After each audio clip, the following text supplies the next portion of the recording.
ऐसी कर दे। हो गया ऑफ कर दो।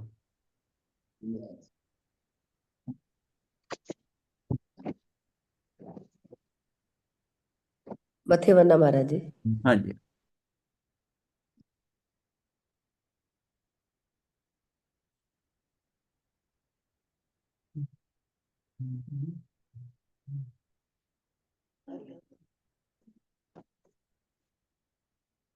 विषय हमारा वही चल रहा है कि करुणा का अंतराय कर्म पर प्रभाव क्या है।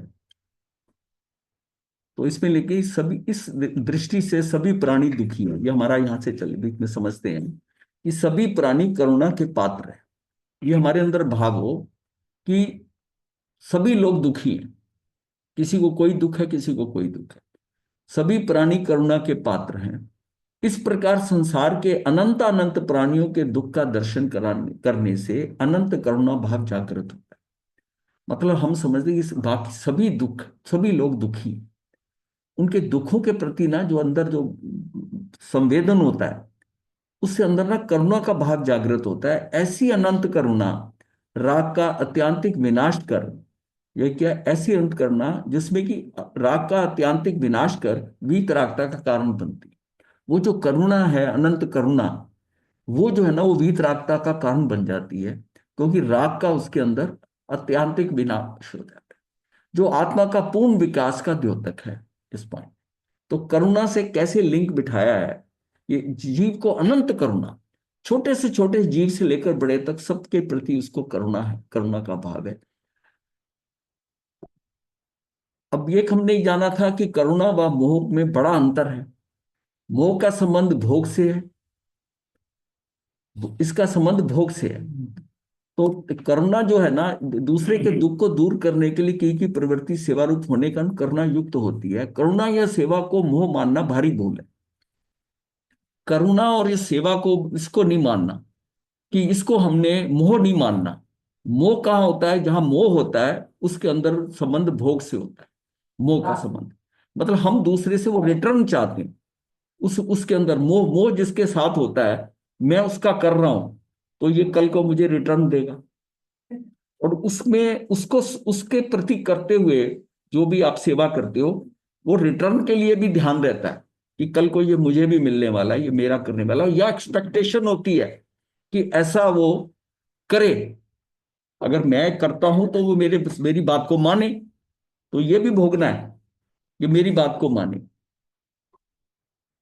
करुणा आत्म विकास की प्रतीक है। करुणा अंतर्भाव से उत्पन्न होती है। करुणावान दूसरों के लिए अपनी वस्तुओं का, तन मन के सुखों का त्याग करता है। भोगी दूसरों से वस्तु और तन मन के सुख को पाने के लिए ललायित रहता है। दोनों में फर्क इतना है। करुणावान जो है वो दूसरों के लिए अपनी वस्तुओं का, तन मन, ये समझ लो, वस्तुओं का मतलब तन मन के सुखों का त्याग करता है। वस्तुओं को कहता है तो धन भी समझ लो। करुणावान दूसरों के लिए अपनी वस्तुओं का, तन मन के सुखों का त्याग करता है। भोगी दूसरों से वस्तुओं व तन मन के सुखों को पाने के लिए ललायित रहता है। अगर अगर माता पिता भी करते हैं ना, तो ये अंदर एक्सपेक्टेशन है कि बच्चे कहना मानेंगे। बच्चे उनके पास आएंगे, सुबह आकर प्रणाम करते हैं, बात करते हैं, पूछ कर जाना चाहिए इनको, आते बताना चाहिए। वो सारी क्या एक्सपेक्टेशन है? क्यों कि हम इनका कर रहे हैं, तो कम से कम इनको ये तो करना है, ये तो करना है। अब ये क्या है? उसका भी सब माता पिता को जो प्रणाम करते हैं, तो उस सुख को वो भोगते हैं ना, कि बच्चा है हमारा ये कर रहा है, प्रणाम कर रहा है। चाहे उनको उसके लिए आशीर्वाद ही मिलता है बच्चों को माता पिता से, पर उनको उनको उसमें सुख मिलता है, उसके कारण सुख मिलता है। वो वह रात दिन उनकी भिक्षा मांगता रहता है, अतः भिखारी होता है। भोगी जो है ना, वो तो एक समय से हमेशा उसको एक्सपेक्टेशन रहती है, अपेक्षाएं रहती हैं उसको, तो उसने कहा भिखारी है। करुणावान सेवा करता हुआ दाता है। करुणावान जो है वो दाता है। और जो भोग उसके कारण जो है, मोह के कारण जो उसको है, वो भिखारी है, जो सतत प्रसन्नता विकीर्ण करता रहता है। करुणावान जो सेवा करते हुए उसके अंदर प्रसन्नता ही विकीर्ण हो रही है उसकी करने से। फूट रही हैं, तो ये जो है ना, करुणा से हृदय द्रवित होता है, उसके साथ ही हृदय में स्थित राग भी गल जाता है। करुणा आएगी ना तो राग भी गल जाएगा। जिस प्रकार ताप से ठोस पदार्थ पिघलकर द्रव्य में, और तरल पदार्थ जो है, तरल पदार्थ गैस में परिवर्तित होकर अदृश्य हो जाता है, इसी प्रकार करुणा अर्थात संवेदनशीलता के ताप से प्रगाढ़ मोह द्रवित होकर तरलता में, और तरल मोह वाष्प रूप में जो है उड़कर अदृश्य हो जाता है। अब इसको मैं दोबारा बोल देता हूं कि जिस प्रकार ताप से ठोस पदार्थ पिघलकर द्रव्य में, तरल पदार्थ जो है, तरल द्रव्य पदार्थ गैस में, मतलब स्टेजेस हो गई कि ताप से जो ठोस को हम ना करते हैं वो उसको क्या लिक्विड फॉर्म में आता है, और लिक्विड को थोड़ा और गर्मी देते हैं तो वो गैस रूप में परिवर्तित होकर उड़ जाता है। इसी प्रकार करुणा अर्थात संवेदनशीलता के ताप से प्रगाढ़ मोह द्रवित होकर तरलता में, और तरल मोह जो है ना, अब मोह जो होगा ना वो तरल हो जाएगा, और मोह तरल हुआ तो वो के रूप में उड़कर अदृश्य हो जाता है, वो मोह चला जाएगा उसमें। सबको वो जैसा ना, उसको जैसे दृष्टि सबके लिए बराबर हो जाएगी। एक छोटे से कीड़े से लेकर ना, एक छोटे से जीव से लेकर बड़े तक उसको, उसकी केयर करेगा। इस छोटे, ये नहीं है कि ये एक इंद्रिय जीव है, बहुत छोटा जीव है, दो इंद्रिय जीव है, सब पे करुणा, सब पे करुणा। अच्छा, ये जो बात करुणा की बात है ना, ये सिर्फ जीव के लिए नहीं है, अजीव के लिए भी करुणा, अजीव के लिए करुणा। हाँ, किसी चीज को पटक देना, कर देना, उसको चीज को घसीट के ले आना, जो आवाज कर रहा है ना, ये भी अंदर की ना, उसका मतलब अंदर करुणा नहीं है उतनी। एक बार मीटिंग हो रही थी, गांधी जी बैठे थे वहां पर, उसमें एक कुर्सी कम थी, तो दूसरे नेता आए, एक पटेल थे या कौन था पता नहीं, उसने कुर्सी को पीछे से ना जैसे बैक से पकड़कर, और दो टांगों पे, दो टांगे तो ऊपर उठ गई, और दो टांगों पे टेढ़ी करके और घसीट के लाए, घसीट के लाए, तो उसको रखा। तो गांधी जी तो चूकते नहीं थे इन बातों में, कहते भाई ये सुख देती है, आराम देती है, तू इसको गर्दन से पकड़कर घसीटता लाया। इतनी निर्दयता इसके ऊपर कैसे, मतलब ऐसे चोट कर देते थे कि इतना इस पे, ये तो आराम देती है, तो सुख देती है, इसको तू ऐसे क्यों घसीट रहा।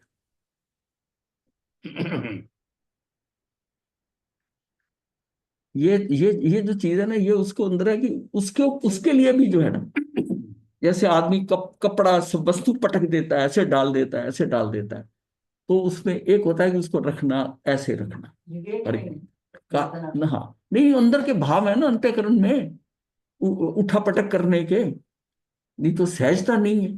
ये चीज को यहाँ बड़े आराम से रखा, अंदर की हिंसा का, हाँ, अंदर की हिंसा है, चीज को टिका कर नहीं रखा, एक जगह ऐसे साइड पर रखा, जैसे ऐसे पटक दिया, फेंक दिया। अब किसी को चीज देनी हो, फेंक के देते हो तो कितना फर्क है, पैर से ठोकर मार के दे देते हो, इंसल्ट महसूस करते। वो ऐसा नहीं है, उसके लिए क्या आदर नहीं कर रहे, और वो आदर हम समझते हैं कि जीव का ही करना है, अजीब की करने की जरूरत नहीं है। पर अजीब भी, अजीब वो आदत तो वही रहेगी ना फिर अंदर, वही अंदर आदर है कि इसको चौकी पट्टा देना, वो नीचे पड़ा है, पैर से खिसका दे।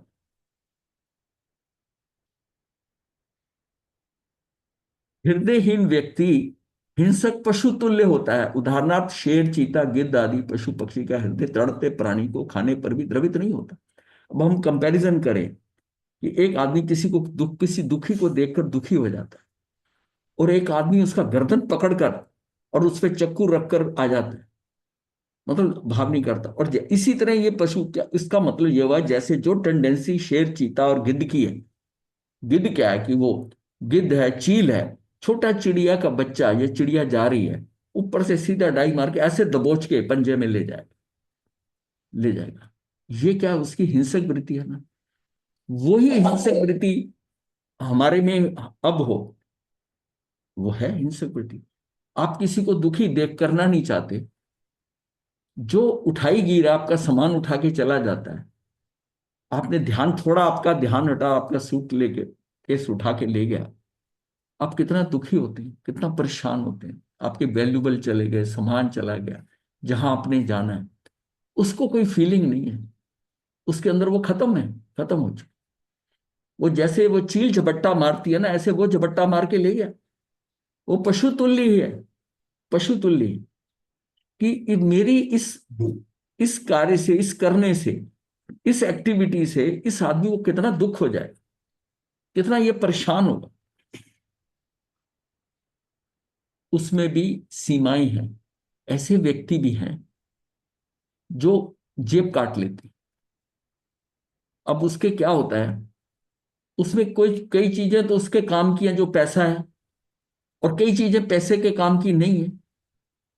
और मान लिया उसमें उसका कार्ड है, तो ऐसे लोगों का केसेस आया है, उनका वो पर्स आ गया उस जगह के ऊपर खाली आ गया, उसके अंदर उसके कार्ड वगैरह जो हैं वो सब वैसे के वैसे पड़े हैं, सारा सामान वैसा है, सिर्फ उसमें जो धन था, कैश था, वो कैश निकाला गया।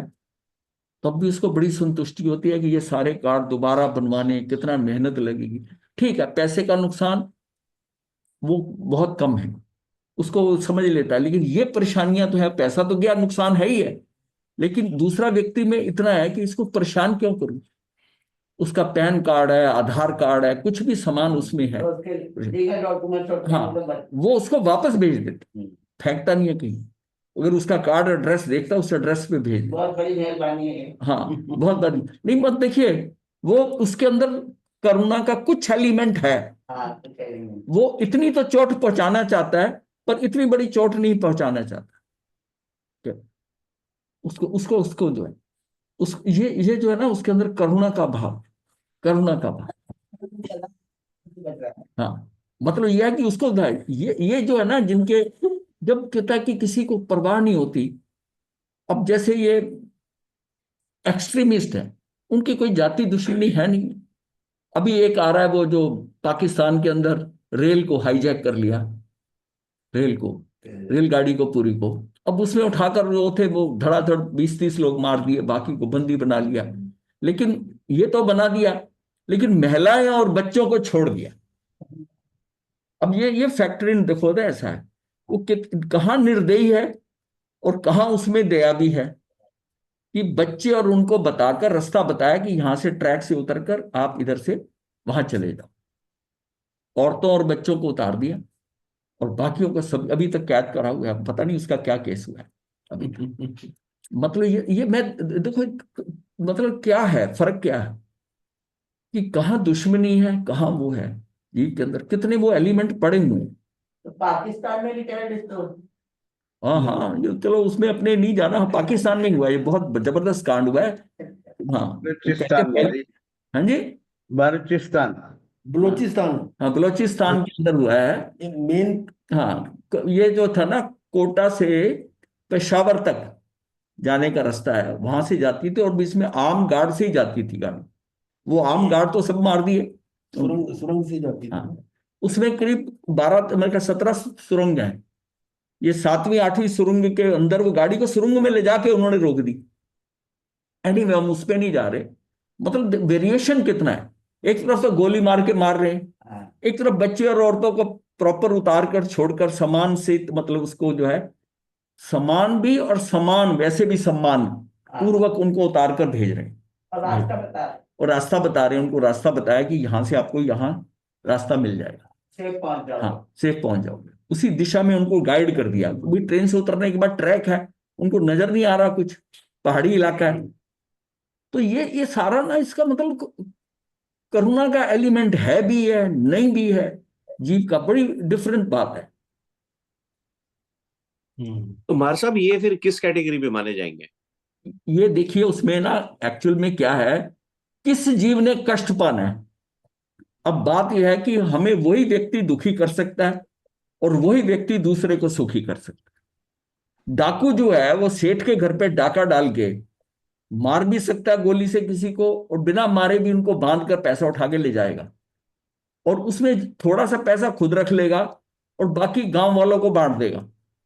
गांव वालों में किसी की बेटी की शादी है वो भी करा देगा, और वहां उसकी करुणा उसको आ रही है, उसको दया आ रही है। और जिसके घर लूट रहा है उसके ऊपर कोई दया नहीं है। इसका मतलब हम लोग में कितना वेरिएशन कितना है। तो अपने अपने कर्म पर डिपेंड है, हाँ, अपने अपने उस पे है ना। और वो महिलाएं, और उनको तो उसके उनका कोई उसके साथ नहीं है, और जिनके साथ उनका पिछले पूर्व कर्म से कुछ कर्म ऐसे हैं कि उनके साथ द्वेष है, तो वो ऐसा कर रहा है। ये सारा खेल जो है ना, ये जानवर भी है, चिड़िया, इतनी चिड़िया है, अब वो चील किस चिड़िया को उठाती है, किसको ले जाती है, ये सारा उनका जो कर्मों का संबंध है उसके हिसाब से है। हाँ, तो अब इसका मतलब ये दुख सुख जो है सारे, ये सारे जो है ना, वो व्यवस्था में पड़े हैं, वो व्यवस्थित हैं, किसने मरना है, किसने बचना है, किसने क्या होना है।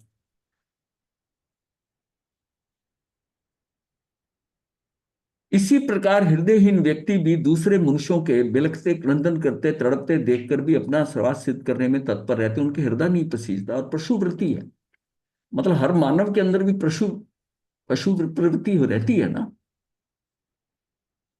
अब हम कितना कितने कितनी मनुष्यता कितनी आ गई है हमारे। मनुष्य भी लोगों को मारता है बिना, उसके जो एक्सट्रीमिस्ट हैं वो करते हैं, आतंकवादी जो करते हैं, अब वो भी है। और जिनको चोटें लगती हैं उनको बचाकर ले जाने वाले भी बहुत लोग हैं। तो जैन धर्म में करुणा को सर्वोच्च महत्व दिया गया है। तो ये हमने करा था यहाँ पर। अब करुणा भाव जीव का स्वभाव है, ये हमने जानना है। कारण कि करुणा कर्म जनित नहीं होती। अगर कर्म जनित होती है तो फिर तो स्वभाव नहीं होती। ये करुणा भाव ये जीव का स्वभाव है। स्वभाव को धर्म का है, और जहां स्वभाव नहीं है वहां विभाव है। जहां विभाव है अर्थात विकारी भाव है, वहां धर्म नहीं है। जहां धर्म नहीं है वहां अधर्म है। आप स्वभाव है हम्म। तो जिसकी करुणा प्रकट हो रही है वो तत्पर ही होगी। अब करुण मैं बता रहा हूं ना, भेदभाव नहीं होगी। स्वभाव है ना। जब वो सेठ को लूट रहा है तो वो विभाव में है। वो विभाव में मतलब करुणा को ये समझो कि ये आत्मा का स्वभाव है। ये बड़ी, ये क्लैरिटी करने की चीज यही है। करुणा मेरे अंदर कर्म जनित नहीं हो रही। तो जिसके ऊपर वो करुणा का प्रभाव है पड़ हाँ रहा है, जिसको वो नहीं मान रहा, हाँ। तो उसका कर्म से संबंध नहीं।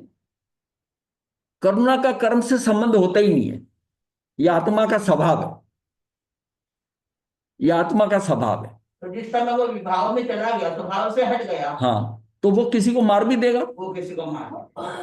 और जब वो जैसा है ना कि हम क्रोधी होते हैं, क्रोध करना हमारा स्वभाव नहीं है, पर क्रोध करते हैं ना, क्रोध करते हैं। और जैसे ही वो क्रोध खत्म होता है, हम रियलाइज करते हैं कि मैंने क्यों क्रोध किया अननेसेसरली। वो हमारा स्वभाव तो त्रैकालिक होता है। त्रैकालिक होता है, वो रहता है स्वभाव उसका वैसे ही रहेगा। जो चीजें कर्म जनित हैं वो मुझको विभाव में ले जाएंगी। वो कर्म का उदय आएगा, मैं विभाव में जाऊंगा। तो करुणा करुणा करने वाला विभाव में जाता है तो उसको क्या कहेंगे? करुणा जो जा रहा है उसके साथ वो विभाव में जा रहा है, पर ये उसका स्वभाव है। स्वभाव से तो विभाव में भी जाता है, तब वो कर्म उदय में ही जाता है ना। क्रोध हमारा स्वभाव नहीं है आत्मा ज्ञाता दृष्टा, पर क्रोध तो करता है ना। क्रोध कब करता है? जब कर्म का उदय होता है, औदिक भाव आता है। तो क्रोध का तो संबंध है ना। तभी हाँ, ठीक है ना। हाँ, तो तो करुणा का नहीं है जैसे करुणा का नहीं है, लेकिन करुणा का विभाव में तो जाता है ना। उस समय जो हाँ। अंदर जो आत्मा की जो प्रॉपर्टीज हैं, जब वो विभाव में जाते हैं, तो वो तो पड़ी है, वो तो हट जाता है ना वहां से। क्रोध मेरा स्वभाव नहीं है, वो कर्म जनित है। ये बताया जा रहा है, ये कर्म जनित नहीं है। ये समझना, सहज है। हाँ, ये सहज है करुणा अंदर, ये कर्म जनित नहीं है।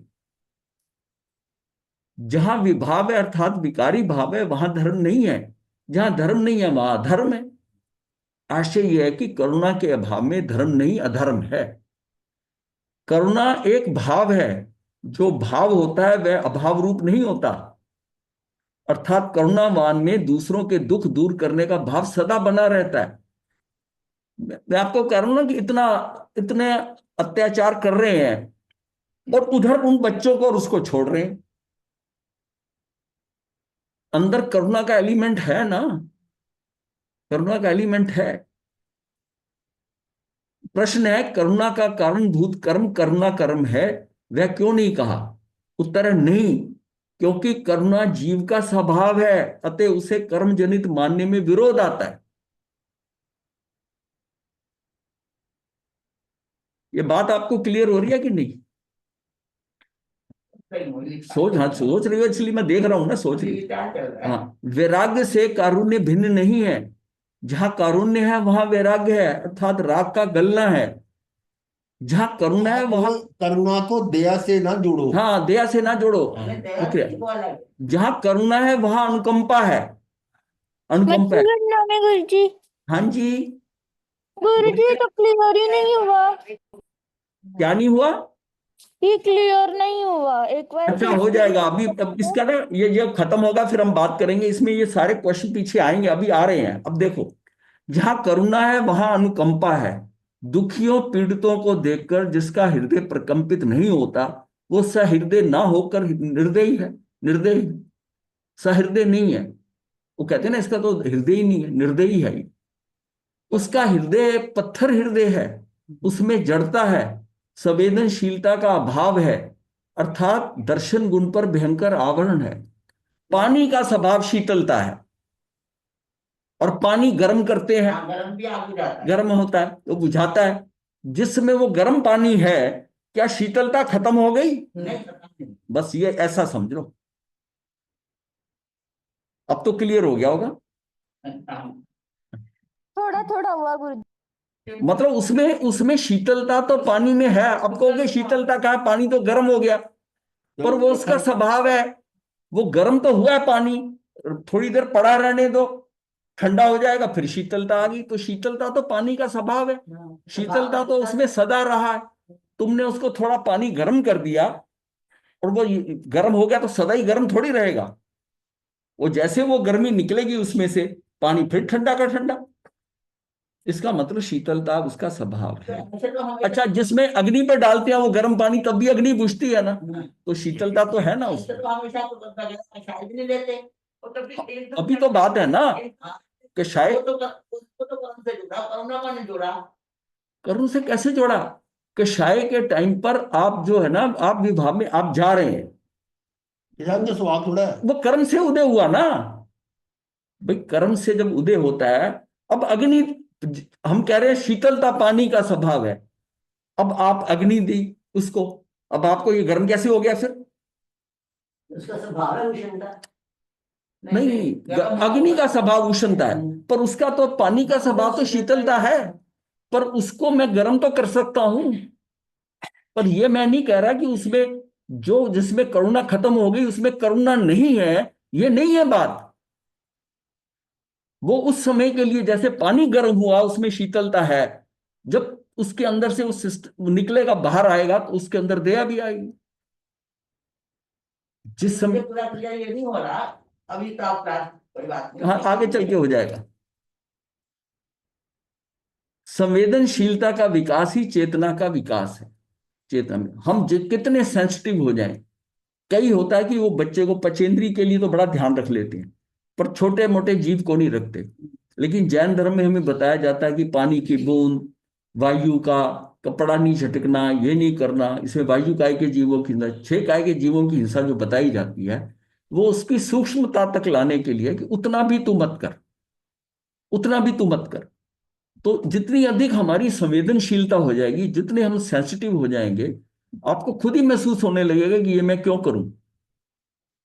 उसके हृदय में उतनी अधिक अनुकंपा होगी, जितनी संवेदनशीलता है उससे उतनी ही उसके अंदर अनुकंपा अधिक हो जाएगी। अनुकंपा सम्यक्त का लक्षण है। सम्यक्त के अंदर ये अनुकंपा का भाव जो है ना, इसका लक्षण है। जहां अनुकंपा नहीं वहां सम्यक्त नहीं। सम्यक दृष्टि वही है जिसके हृदय में अनुकंपा है। तो जिनेंद्रों ने अनुकंपा दान का भी कभी निषेध नहीं किया है। अनुकंपा दान का निषेध नहीं किया। किसी के प्रति अनुकंपा जो रखनी है, अनुकंपा क्या, साधु में भी अनुकंपा होती है। किसी जीव का, किसी उसका, चाहे कितना भी कठोर है, उसकी अनुकंपा भाव है। जब हम इस सिद्धांत को देके चलते हैं कि जो भोग रहा है कसूर उसी का है, तो वहां वो अनुकंपा की वो चीज का आप दोनों को एक मत करो ना। आप उसकी क्रिया को उसको भी मिला रहे हो, और उसकी जो प्रॉपर्टीज है उसको भी अलग, उसको समझो, उसमें वो प्रॉपर्टी है। वो कर क्या रहा है अलग बात है। वो कर रहे हैं, अपने कर्म कर रहे हैं। हाँ, अब महावीर के काल में वो युद्ध हो रहा था, और वहीं हो रहा था, और उन्हीं के अनुयायियों में हो रहा है, और इतना बड़ा युद्ध हुआ। कौनिक का और उसका चेटक चेटक राजा का, और जिसमें कितने लोग मरे हैं, 1,80,00,000 लोगों की हिंसा बताई गई है। और उसी काल में और उनके वही जबकि कौनिक उनका अनन्य भक्त, और वो जो चेटक राजा उनके मामा महावीर के, और वो मौजूद है उस काल के अंदर, उनकी हाजिरी में हो रहा है। उनकी हाजिरी में हो रहा है, और उसी क्षेत्र में हो रहा है। महावीर का, महावीर के साल में आ रहा है। महावीर के साथ, महावीर स्वामी महावीर की बात चौथे कर आले, रहे हैं। महावीर के काल में महावीर मौजूद थे बिहार में जब ये लड़ाई हुई है। तो इसको समझिए कि क्या है। अब देखा जाए तो अनुकंपा के भाव से तो वहां चले जाना चाहिए। मदन रेखा साध्वी बनी, और चंद्र यश चंद्रियश और उनका नवीन नमी राजा का, ये दोनों की लड़ाई शुरू हो गई। वो क्षेत्र में गई थी। एक हाथी इधर से इधर चला गया, और वो हाथी वापस मांगा नमी राजा ने, तो चंद्रयश ने मना कर दिया। अब वो उसको जो ये देख कर ना कि ये मना कर रहा है, तो उसने कहा तुझे राज्य का पता नहीं है, जिसका माल जिसके यहाँ चला जाए उसका हो जाता है। चंद्रयश ने, तो नमी राजा वहां आ गया लड़ने के लिए, युद्ध की तैयारी हो गई। उनको पता चला मदन रेखा साध्वी बनी थी, गुरनी से आज्ञा लेकर युद्ध के मैदान में गई, और दोनों को बताया कि इसलिए गई कि ये भाई है, उसको बताया। वहां जो युद्ध हो रहा है चेटक और उसमें, वो नाना और देवते में हो रहा है ना, उनको तो रिश्ता भी पता है, दोनों तरफ मरने वाले रिश्तेदार, इसके भी भाई मरे 10 के 10, और उधर भी मर रहे हैं, तब भी किसी ने रोका थोड़ी है, क्योंकि जैसा व्यवस्था में पड़ा था। अब महावीर केवल ज्ञानी होते हुए भी उनको पता था युद्ध होना है, ऐसा होना है। तो स्वचक्री परचक्री का दोनों का मना किया है, जब तीर्थंकरों का उसने बताया है, अतिशय बताया है। तो ये आप देखो ना कि किसमें अनुकंपा क्या है, अनुकंपा को कहाँ हम क्या समझे, अनुकंपा का बहुत गहराई से चिंतन होगा। हाँ, इसको चिंतन, इसको हमने प्रॉपरली समझा ही नहीं है। मैं इसको बताऊं, ये जो विनय का भाव, करुणा, अनुकंपा, एक्चुअल बेसिकली हम इसमें गए ही नहीं। हम बहुत स्थूलता से हम समझाए इनको, बहुत स्थूलता से समझाए। हम यहाँ बात कर रहे हैं, हमारा मेन फील्ड क्या है कि अंतराय कर्म को कैसे हम कंट्रोल करेंगे। अंतराय कर्म जो है हमारा, क्योंकि उसमें जो आत्मा का स्वरूप है ना, उसमें सामर्थ्य है उस ऐसा चले, और अंतराय कर्म के ऊपर बहुत खेल हो सकता है। जैसे अब हमने जो चारों घाती कर्म है ना, हम उस पर बात कर रहे हैं कि चारों घाती कर्म के अंदर ज्ञान कैसे हम कंट्रोल कर सकते हैं, ज्ञान का मेरा शेप क्षम कितना होगा, तो दर्शन का साथ ही हो जाता है, तो ये तो हमारे कंट्रोल में आ जाते हैं। और दर्शन मोहनी जो है, दर्शन मोहनी, ये हमें क्या है कि ये दोनों अगर कम होते हैं, ज्ञान और दर्शन, तो ये भी कम होता है, तो मेरी दृष्टि जो है वो सन्मार्ग पे चल पड़ेगी, और ये होगी तो मोहनी में चरित्र मोहनी पे भी आएगा। लेकिन अंतराय कर्म को मैं कैसे करूं, अंतराय कर्म को कैसे करूं, क्योंकि मेरा सामर्थ्य जो है कि मैं उसमें राग द्वेष ना करूं, मेरा नवीन कर्म ना बंधे, क्योंकि वो जो खेल है मुझे राग द्वेष नहीं करना, मेरा उपयोग अपने में जाए ना कि पर पे जाए। लेकिन अंतराय कर्म के कारण वो जो है मेरा उपयोग पर में चला जाता है, क्योंकि मैं जहां जाना चाहिए वहां काम मैं नहीं कर रहा हूं अंतराय कर्म में, तो उसमें मैं राग द्वेष अगर करा, मेरा नवीन कर्म बंध गया। तो अंतराय कर्म को भी हमने बहुत इंपॉर्टेंट समझना कि इस पे कंट्रोल कैसे हो, अंतराय कर्म पे कैसे कंट्रोल। और उसमें मेन है कि ये जो करुणा है, इसका इंपैक्ट इसके ऊपर सारा प्रभाव आएगा। करुणा जितनी जितनी अंदर बढ़ती जाएगी, अंतराय कर्म को, मतलब ये भी एक उसको कम करने का एक तरीका है हमारे पास, कि हम करुणा का अंतराय कर्म पर प्रभाव डाल देते। जितनी जितनी करुणा बढ़ती जाएगी, वो उसका इंपैक्ट उस पर आएगा। बस ये चीज अपने को समझ।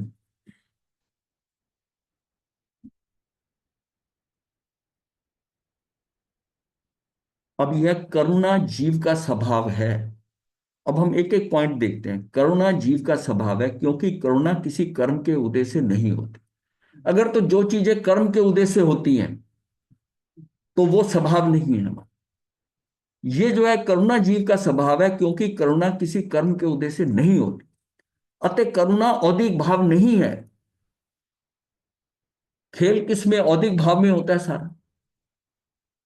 तो औदिक भाव नहीं होने से करुणा कर्म बंध का हेतु नहीं है। इसका मतलब है कि ये इसके साथ लिंक नहीं है। औदिक भाव नहीं होने से, अगर औदिक भाव होता तो इसका कर्म बंध का हेतु बन जाती है। ये कर्म बंध का हेतु भी नहीं है, करुणा परिणामिक भाव भी नहीं है। करुणा जो है, जो हमारे भाव शुरू से लेकर अंत तक चलते हैं, भवे तवेता जीवत्व, वो जो शक्ति है वो हमारे, अब जीवत्व शक्ति का मतलब क्या है? अनंत ज्ञान, अनंत दर्शन, अनंत सुख, अनंत वीर, ये हमारे हमेशा ही रहते हैं, क्योंकि ये हमारा परिणामिक भाव है। 47 शक्तियां, ये हमारा परिणामिक भाव है, ये आत्मा के साथ में। अब करुणा जो है परिणामिक भाव भी नहीं। अगर हम कहें कि ये औदिक भाव नहीं है, ये कर्मों से लिंक है, तो हम समझेंगे परिणामिक भाव है। ये भी क्लियर कर दिया कि ये परिणामिक भाव नहीं है। परिणामिक भाव हम उसको कहते हैं जिसको कर्मों से संबंध नहीं है। इसका ये जवाब हो सकता है कि करुणा जो है ना, सम्यक के साथ में सहभागी है। अब आगे आ जाएगा। अतः शायिक, औपशमिक और शायपशमिक भाव है। ये क्या है? ये शायिक है, औपशमिक और शायपशमिक भाव है। ठीक है। ना ये औदिक भाव है और ना ही ये परिणामिक भाव, ना ही परिणामिक भाव। आंशिक करना शायपशमिक भाव है। ठीक है। ये मोह के आंशिक ध्वंस यानी क्षय से होती है। करुणा से हृदय द्रवित होता है। हृदय द्रवित होने से संवेदनशीलता प्रकट होती है। संवेदनशीलता से चिन्मयता, चेतनता बढ़ती है। जितना जितना हमारा उसकी फील्ड बढ़ती जाएगी, चिन्मयता बढ़ने से जड़ता मिटती है। जड़ता मिटने से मूर्छा मोह टूटता है। करुणा का संबंध मोह के क्षयशीलता से है, मोह के उदय से नहीं है। हो गया ना क्लियर? हाँ, ये पॉइंट आ गया। ठीक है। मोहशीन होने से विभाव घटता है। जितना विभाव घटता है उतना स्वभाव प्रकट होता है। स्वभाव प्रकट होना कर्म क्षय का हेतु है। कर्म क्षय होना मुक्त होना है, अतः करुणा मुक्ति का हेतु है। ये बहुत अच्छे पॉइंट से सारे। मैंने कहा स्टेप बाय स्टेप समझ में आ जाएगा। ये सब अब समझ आया। अब समझ आए, करुणा मुक्ति की हेतु है, ये आत्मा का स्वभाव है। अगर करुणा कम है तो ये शायद शमी के कारण, उसके कारण ये करुणा आंशिक है, और ये पूर्णता तक पहुंचती है तो वीतरागता है। करुणा मोह के क्षय से होती है, मोह का पूर्ण क्षय वीतराग को होता है। वीतराग की करुणा संसार के समस्त अनंत अनंत प्राणियों के प्रति होती है। ये नहीं कि इसके साथ है इसके साथ नहीं है। वीतराग की इसी अनंत करुणा को अनंत दान की उपलब्धि कहा है। ये उसका अनंत दान है कि उनकी ये जो करुणा है भाई, वो अनंत दान जो है, वो कोई दान कुछ सामान देंगे किसी को क्या? हाँ, उनका अनंत दान क्या है? यही करुणा है। ये जो है वीतरागी की ये अनंत करुणा, अनंत दान की उपलब्धि का है। अतः करुणा मोक्ष का हेतु है। मोक्ष के हेतु करुणा को कर्म बंध का व संसार भ्रमण का कारण मानना भूल है। करुणा को कर्म बंध का हेतु मानना अकरुणा का आह्वान करना है। अकरुणा संयम घाती कर्म का फल है। संयम घाती, अगर करुणा नहीं करोगे तो मेरे संयम का घात होता है। अनंतानुबंधी अप्रत्याख्याने वर्ण प्रत्याख्याने वर्ण कषाय के उदय का परिणाम है। अतः अकरुणा कर्म बंध की हेतु है तथा संयम की घात करने वाली। अगर मैं करुणा नहीं करता तो संयम की भी घात होती है, और ये सारे बांधने वाली चारों जो ये, अब आप समझिए कि अब समझ में आ गया ना? तो ये जो है ना, संयम का घात अधर्म है। ये तो बिल्कुल मैथमेटिक्स की वैसे लाइन चल रही है। संयम का घात अधर्म है, अकरुणा अधर्म है, हे त्याज्य है। अकरुणा मोह के उदय से और करुणा मोह के क्षय से होती है। पूर्ण करुणा मोह के पूर्ण क्षय से होती है। अधूरी आंशिक करुणा मोह के आंशिक क्षय से होती है। अतः अधूरी आंशिक करुणा मोह का अंश नहीं है। ये वाला पॉइंट जो था ना, ये मूक माटी में जाके मिला है। ये मूक माटी विद्यासागर जी के अध्ययन से, ये मैंने लिखा हुआ साथ में, ये वाला पॉइंट, ये पॉइंट, हाँ ये ब्लैक में जो है ना, ये वाला, ये मूक माटी आचार्य विद्यासागर जी, अब तो उनका, ये उनके वहां से मिला। ये और एकदम सही पॉइंट, सही पॉइंट है। ये काफी चीजों को जोड़ के ये निकाला गया है, हाँ, ताकि हम समझे कि मैं अंतराय कर्म को कैसे हैंडल कर लूं। बाकी सब हमें, मेरी समझ में बड़ी अच्छी तरह था, आता है, सबकी आता है कि भाई ज्ञानावर्णी कर्म का शेप शम, भेद विज्ञान जितना बढ़ता जाएगा ज्ञानावर्णी कर्म का शेप शम हो जाए, ज्ञानावर्णी शेप शम है तो दर्शनावर्णी का भी होगा, ये भी हो गया। तो इसको कैसे हैंडल करना, अंतराय क्रम मेरा जो पड़ा हुआ है अंतराय क्रम, ये मैं हल्का कैसे कर दूं? ये मेरी करुणा से, जितनी जितनी अंदर करुणा बढ़ती जाएगी दूसरे के प्रति, और अगर हमने इसको कंट्रोल नहीं करा अंतराय कर्म को, तो समझो वीतरागता अभी बहुत दूर है, और नवीन कर्म का बंध होता रहेगा, क्योंकि ये राग द्वेष करके ये उस रूप में नहीं कन्वर्ट होगी। अपना जो आत्मा का स्वरूप है, जैसा उसका सामर्थ्य है, वैसा कार्य नहीं होता, वो अंतराय कर्म के कारण नहीं होता। जिसको हम वीर अंतराय कहते हैं, वो वीर अंतराय क्या है? यही तो है कि जो उसकी शक्ति है जिधर लगनी चाहिए उधर नहीं लग रही, तो वीरता का, हमारी आत्म वीर का ये अंतराय हो गया। तो कौन कहता है कि करुणा मोह का और वासना से संबंध है? करुणा का संबंध मोक्ष है, मोक्ष से है। करुणा पूर्ण विकास, करुणा का पूर्ण विकास मोक्ष है।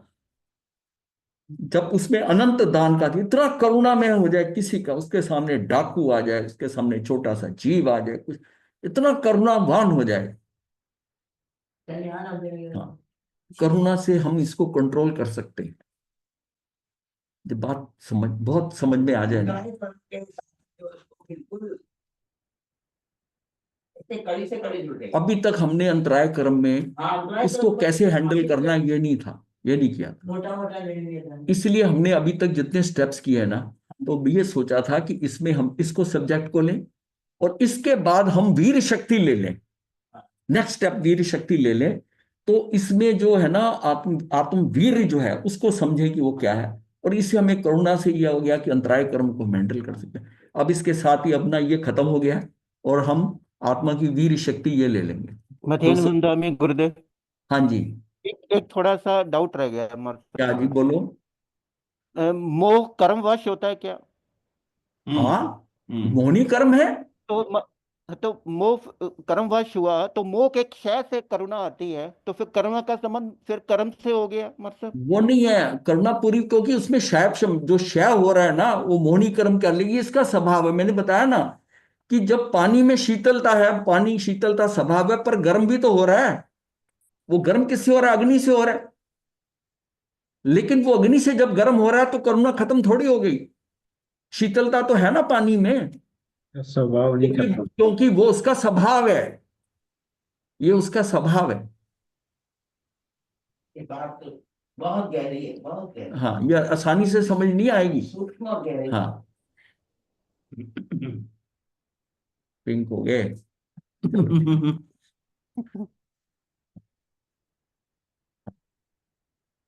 चलिए, तो अब हम देखते हैं आत्मा की वीर शक्ति, आत्म स्वरूप की रचना की समर्थ रूप जो है वीर शक्ति है।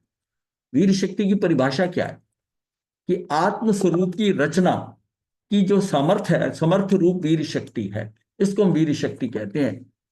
जिस प्रकार आत्मा में ज्ञान गुण आत्मा का स्वरूप जो रचने वाली ये है रचने शक्ति, वाली ये शक्ति है, ये शक्ति है। जिस प्रकार आत्मा में ज्ञान गुण, दर्शन गुण, सुख गुण, उसी प्रकार आत्मा में एक वीर गुण भी है। हाँ। अनंत वीर है ना, ये चारों जो हमारे जो अंदर परिणामिक भाव जीवत्व शक्ति है, उसके कारण ये चारों रहते, जीवत्व शक्ति के कारण। तो एक वीर गुण भी है यहां। वीर यानी कि आत्मवीर अर्थात बल नाम की आत्मा की शक्ति है, अर्थात जिस शक्ति के द्वारा आत्मा बलवान है, आत्मा बलवान है, उस वीर की बात हो रही है। वीर शक्ति का स्वभाव आत्मा की रचना करना, आत्मा की रचना करना। तात्पर्य यह है कि ज्ञान, दर्शन, आनंद, प्रभुता, स्वच्छता आदि अनंत गुण में आत्मा का स्वरूप है। अनंत गुणों का स्वामी होने से आत्मा ही सचमुच अनंत नाथ है। सम्यक दर्शन, सम्यक ज्ञान, सम्यक चरित्र, अतीन्द्रिय आनंद, सम्यक वीर आदि निर्मल पर्यायों की रचना करना वीर शक्ति का कार्य है। ये सारा जो कार्य है ना, ये वीर शक्ति करती है, मेरा सामर्थ्य करती है। सम्यक दर्शन, सम्यक ज्ञान, तो वीर्य शक्ति को तो यहाँ पे ज्ञान से भी ज्यादा महत्व ज्यादा दे दिया। हाँ, इसका है ज्यादा। ये इस वीर शक्ति को समझने के लिए जब ये इसके बारे में क्यों इतना आया कि जब एक इंद्रिय जीव एक स्पर्शेंद्रिय होते हुए सीधा मनुष्य बन गया और वहां उसी भव में मुक्त हो गया, हाँ, किससे हुआ?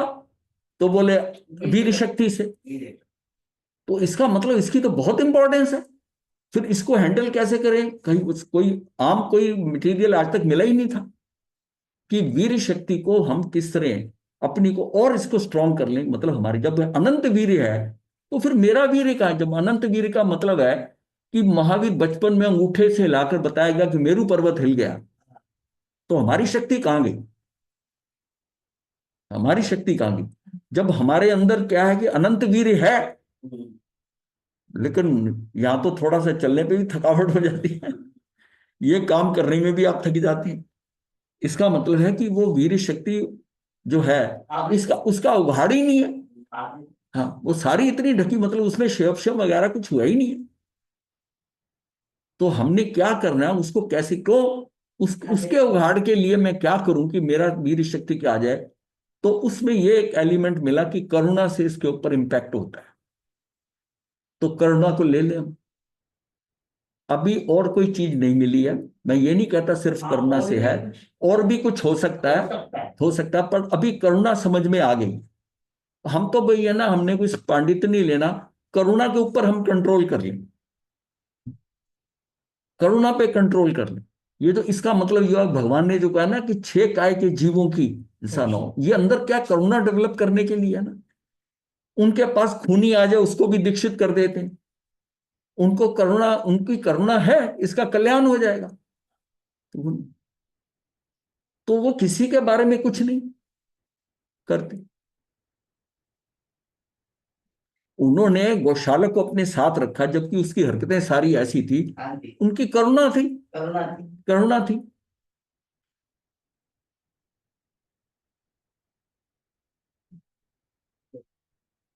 हम जो हमारे साथ क्या होगा, अब कहने को ये हो सकता है कि भगवान ने उसको तेजो मतलब लेशिया क्यों बताई, और वो उन्हीं पर फिर इफेक्ट कर गई उसको।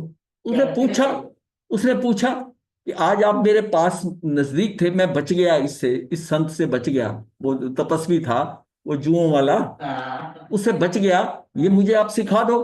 तो उन्होंने बता दिया कि 6 महीने बेले बेले पारना करके और उड़द की एक मुट्ठी उड़द और एक अंजलि पानी, इससे पारना करना है और 6 महीने करना है।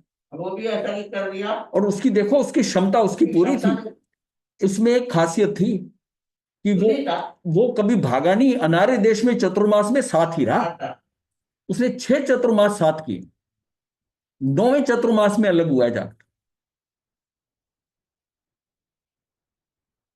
यही से छोड़ दो, हो गया टाइम। तो चलो, निर्मल पर्यायों की रचना करना वीर शक्ति का कार्य है। राग की रचना करना, जड़ शरीर, मकान, समाज, देश की रचना करना आत्मा की शक्ति का कार्य नहीं है। आत्मा जो वीर शक्ति है या बल है, वह निर्मल स्वरूप की रचना करने का समर्थ रूप है, और जड़ की रचना करना जड़ शक्ति का कार्य है। ये वो कार्य नहीं। अब जड़ शक्ति का हम कार्य करते हम समझते हैं ये तो मेरी आत्मा का शक्ति, ये नहीं है। उसका उसका उसका कंट्रोल जो है वीर शक्ति का, आत्मा के उसके ऊपर है, ये जड़ शक्ति है।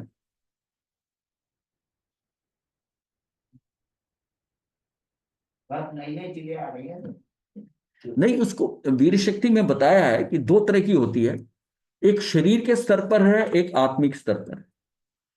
तो जब ये कहा जाता है कि सारे कर्म यहां पर शरीर करके और जब सिद्ध बन गए, तो सिद्धों में अनंत वीर तो है, लेकिन यहां पर जो उसके कर्म के हिसाब से ये तो सारे कर्म हट गए, तो शरीर चला गया। तो बोला कि ये जो है ना वीर शक्ति, एक आत्मा के स्तर पर है, एक शरीर के स्तर पर। जो पौद्गलिक शक्ति है वो शरीर के स्तर पर। ये हमारे जो बल प्राण हम करते हैं ये पौद्गलिक है। ये जो मैं बोल रहा हूं, ये कर रहा हूं, ये सारा जो है ये क्या है? शरीर के लेवल का। ये भी शक्ति लग रही है, मेरी शक्ति लग रही है। ये दोनों का फर्क। हाँ जी। नमो अरिहंतानं नमो सिद्धानं नमो आचार्यानं नमो वज्रायनं नमो लोकेश्वर साहुनं यतारि मंगलम अरिहंता मंगलम सिद्धा मंगलम साहु मंगलम देवली पनतो धम्मो मंगलम यतारि लोकोत्तमा अरिहंता लोकोत्तमा सिद्धा लोकोत्तमा साहु लोकोत्तमा देवली पनतो धम्मो लोकोत्तमा यतारि शरणं प्रवज्यामि अरिहन्ते शरणं प्रवज्यामि सिद्धे शरणं प्रवज्यामि साहु शरणं प्रवज्यामि केवली पुनः धम्मं शरणं प्रवज्यामि चार शरणे सुख करने मंगल करने सदा ही मंगल मते